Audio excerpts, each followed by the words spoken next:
I'm going to go on a rant here for a second because we live in a day and age where freaking like mediocrity is celebrated, 8th place freaking trophies, entitlement thinking. No one owes you anything. You only are going to get something in life unless you earn it. And that's really important. So having a strong competitive, like friendly, positive competitive culture is mission critical to your success. You don't want to be celebrating losses or celebrating 8th place trophies. That just doesn't cut it in life. So having strong competition within your organization, within your sales team, really only increases the output, increases the results.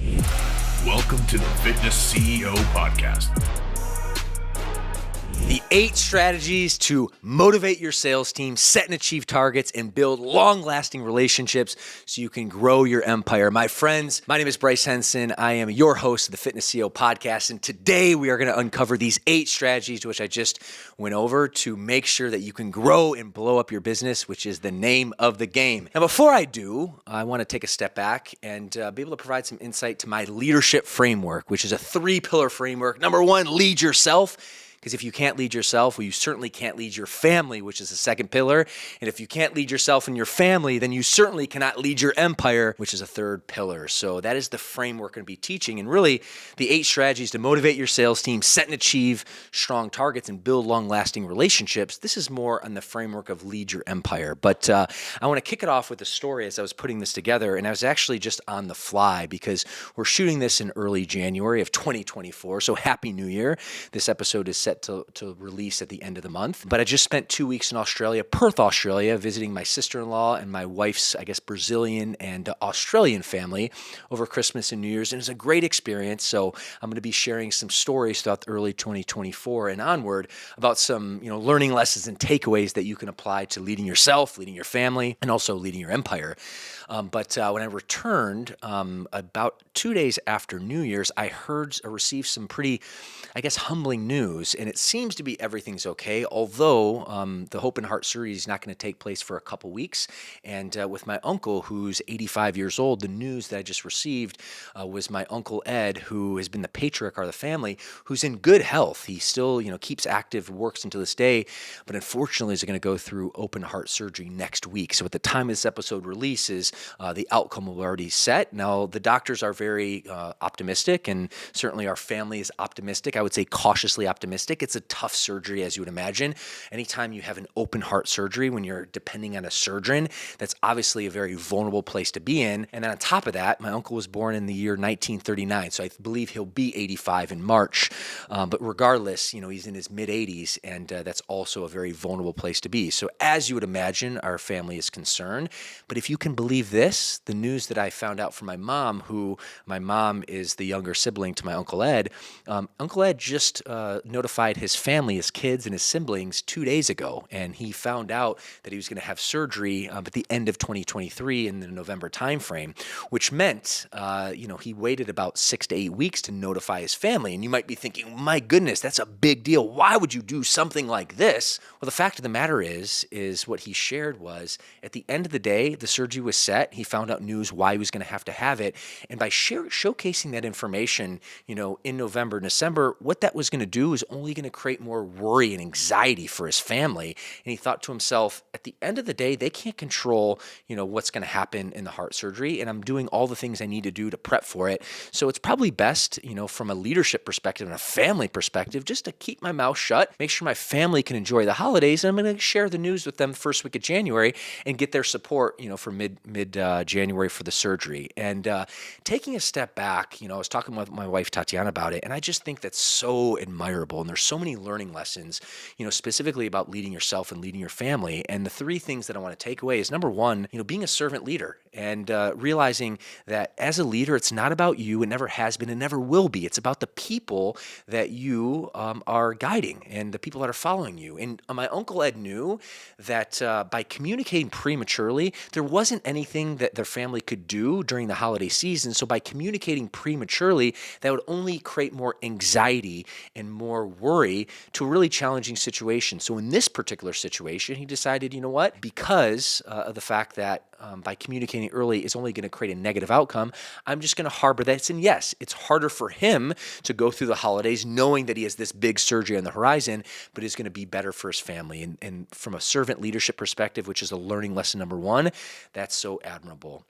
The second bullet point learning lesson that I learned throughout that process, which kind of goes hand in hand, is about controlling what you can control. And this is the principle of Stoic philosophy, which if you're new to the show, this is a philosophy that I believe in and I follow. It's about taking a step back in life and realizing all the things that are in your control, then assessing all the things outside of your control, and spending 100% focus on what's in your control. At the end of the day, he's controlling his controllables. He's prepared for surgery. He's doing all the things. But by communicating prematurely, that just creates more chaos and uncontrollable for his family. So it's a really strong example of really, really strong servant leadership and leading yourself and also leading your family to make sure that you're focusing on what you can control and only that, because anything else is just going to give anxiety, not only to you, but for the people that you serve. And lastly, understanding that there is a dichotomy in leadership. And leadership, a strong tenet of this is communication. And as a leader, you need to be able to communicate. You need to be able to communicate early and often in most situations. But in this particular situation, in my humble opinion, it was best to stay quiet because, again, our family would only have been created more anxiety throughout this period of time. So leadership definitely has this dichotomy. And in this particular case, while it's most important, typically speaking, to communicate early and often as much as humanly possible, in this case, it was actually best to do what he did. And that's a very stoic mindset. He's a very stoic leader. He is the staple of our family, a huge patriarch.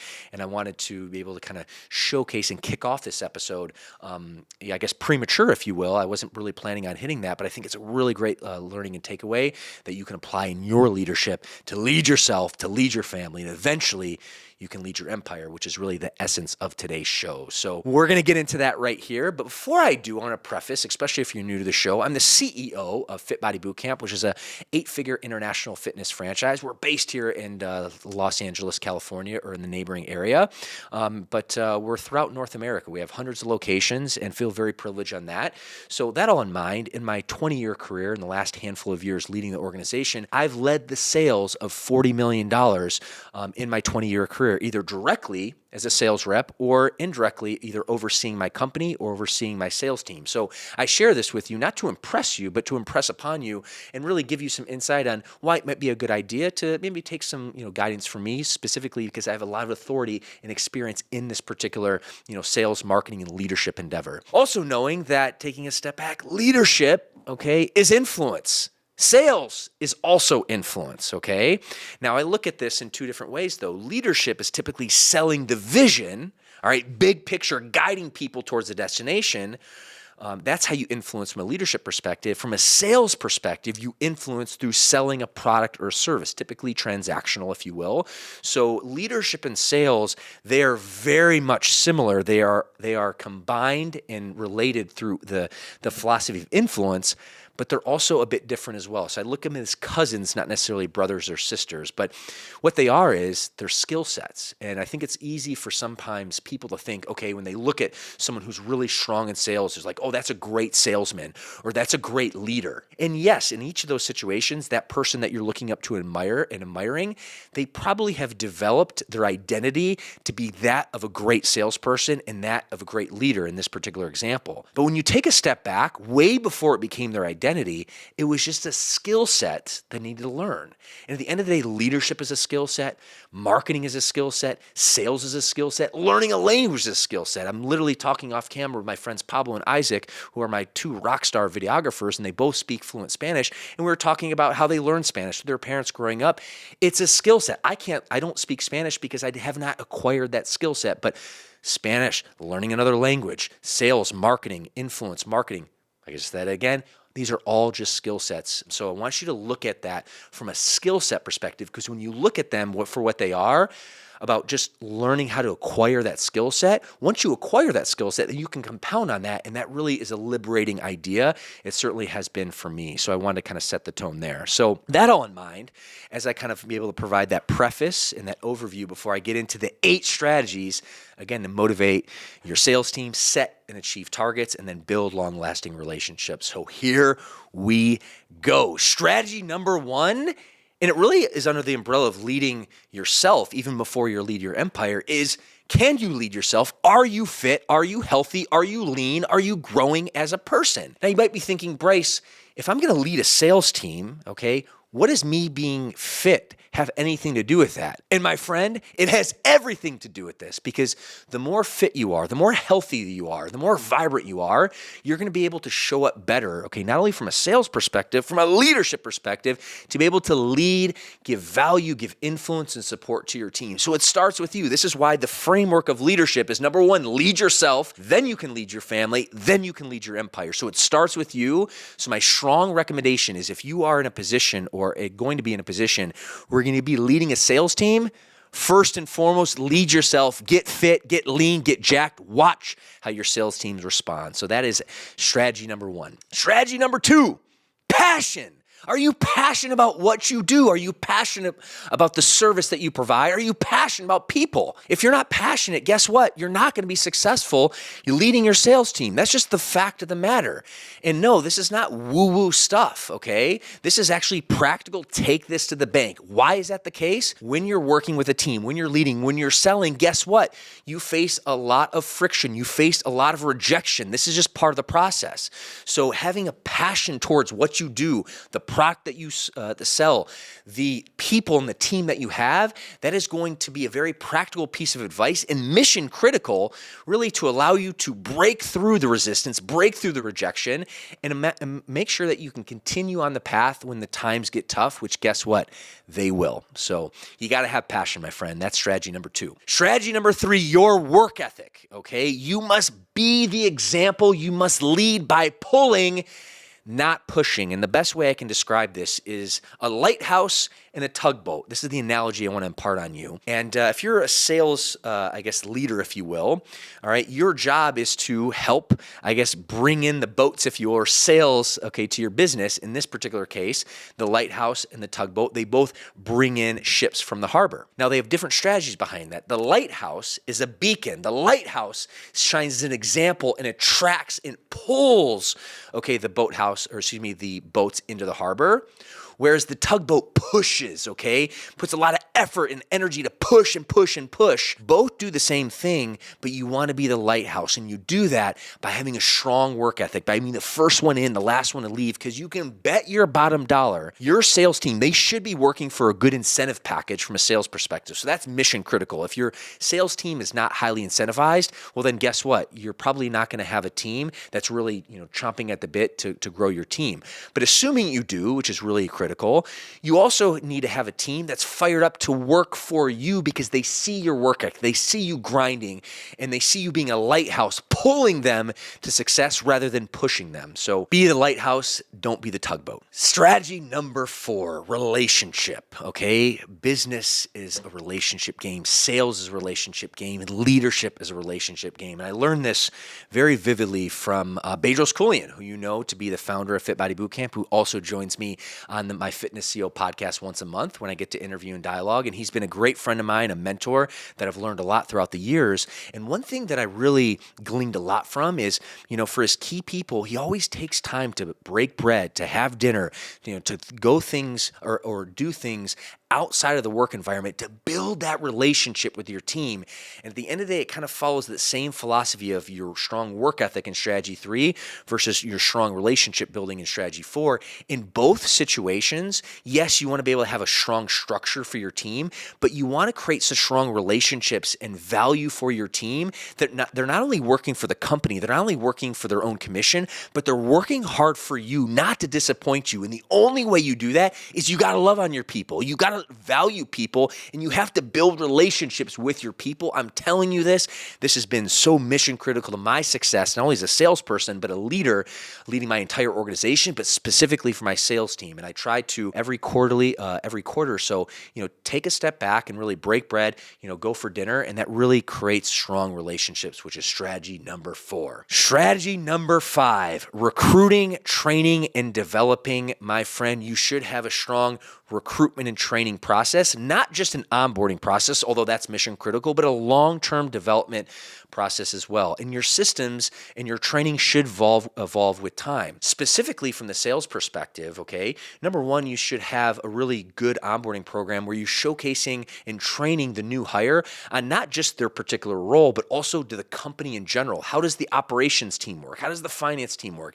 They need to have a good understanding. They don't need to know from a granular perspective, but they do have to have an understanding how the whole engine works. So from a recruiting and training perspective, that is mission critical. But then more so than that, once you're able to train them, okay, on your organization, your company, and the sales process and the sales script, then you should be recording their calls, role playing, and giving them feedback. Okay, this is the only way they're going to get better. And this is something that we implemented at Fit Body Bootcamp from a coaching and a sales training perspective back right before the pandemic in 2019 and 2020, where we have a set program. We'll record our sessions. We record from a coaching perspective. We also record our sales call. And then the manager, if you will, the leader, if you will, goes ahead and reviews the tape, reviews the call recording, and gives feedback. This is what I've done for my sales team, and I can tell you it's made the world of a difference. Just to give you some visibility, we doubled sales from Fit Body Bootcamp, new franchise partners coming in from 2022 to 2023, just by getting more granular on our role playing, our development, our feedback process. So if you want to, really take your organization to the next level, if you're serious about investing in your team and really making sure they get strong results, you need to be recruiting, training, and then ongoing develop through a strong feedback culture, which is mission critical to their success. And to put a bow on strategy number 5, just think about it. Sometimes feedback is hard to give, but no one likes to lose. So if your teammate, your salesperson is struggling and you're not giving the feedback they need to get better, guess what? While it's a little bit of friction in the process, eventually they're going to leave because eventually they're going to continue to lose. And they're like, hey, I don't want to do this.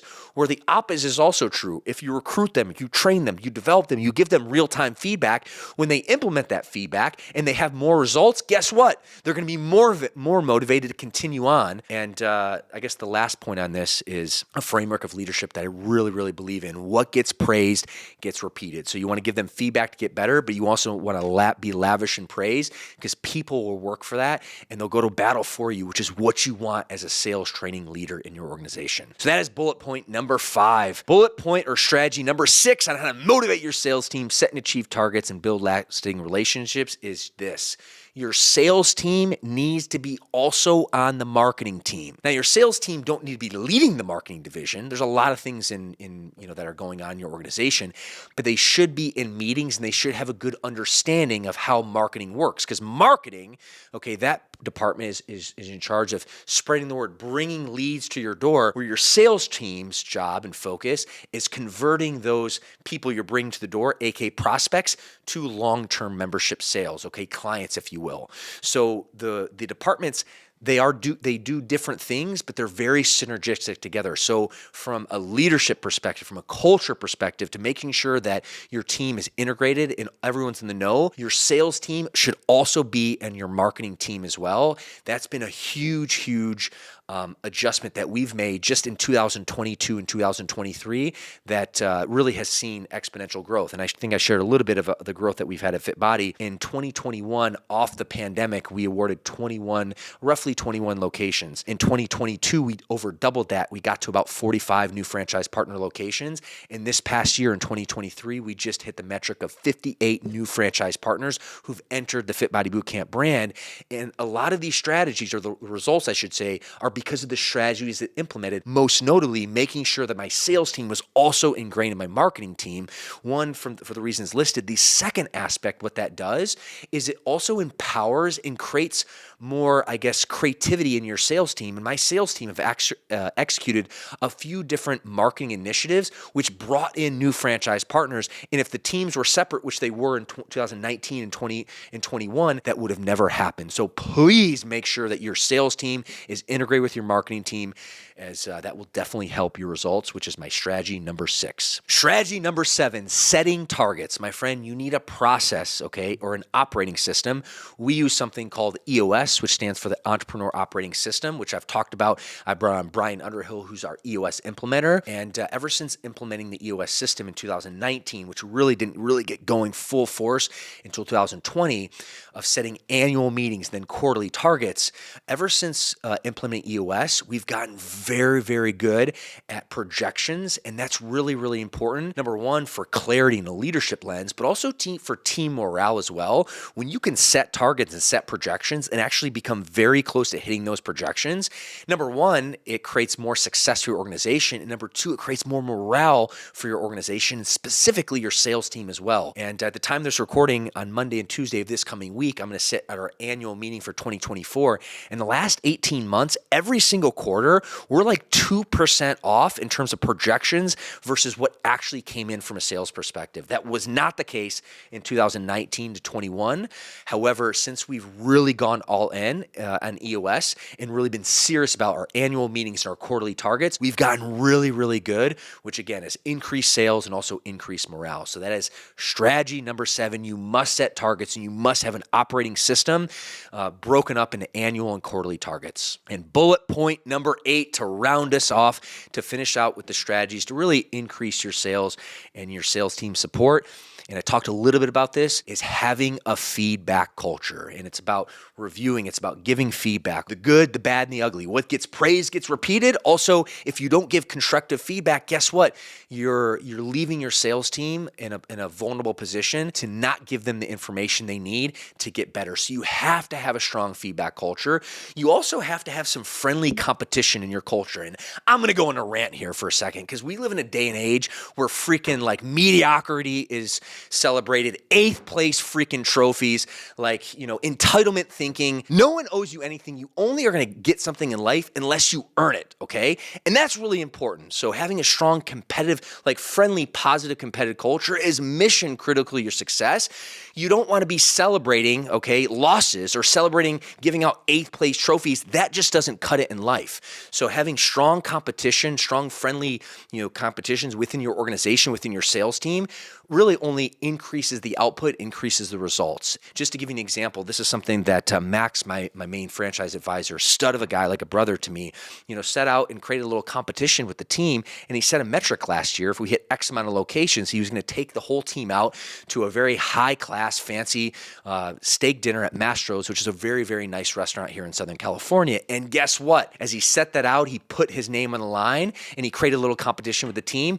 He hit the metric and he took everyone out to dinner, and it was a freaking awesome event to celebrate him and celebrate the company. So you have to have a strong feedback culture, competitive culture. This is mission critical in order for you to be successful, not only selling, but also leading your sales team, which is really the message and really the topic of today's episode. So my friend, I hope you got a ton of value to kind of put a bow on it. Assuming you did, I have 2 requests. Give this a like and share this with someone that you think could provide value to. That would really mean a lot. As I close off today's episode, remember, no one is coming to save you, my friend. You must save yourself, and the time is now. Thanks, and we'll see you in the next episode.